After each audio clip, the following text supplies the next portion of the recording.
أحسن الله إليكم. هل يجوز الأكل والشرب أثناء أذان المؤذن لصلاة الفجر، وخصوصا عندما يكون الإنسان صائم؟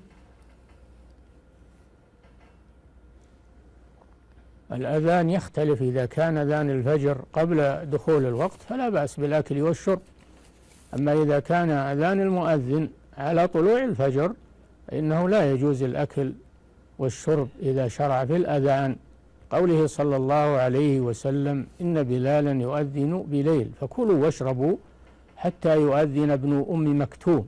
وكان ابن أم مكتوم رجلا أعمى لا يؤذن حتى يقال له أصبحت أصبحت، فإذا أذن ابن أم مكتوم فإنهم يمسكون عن الأكل كما أمرهم النبي صلى الله عليه وسلم.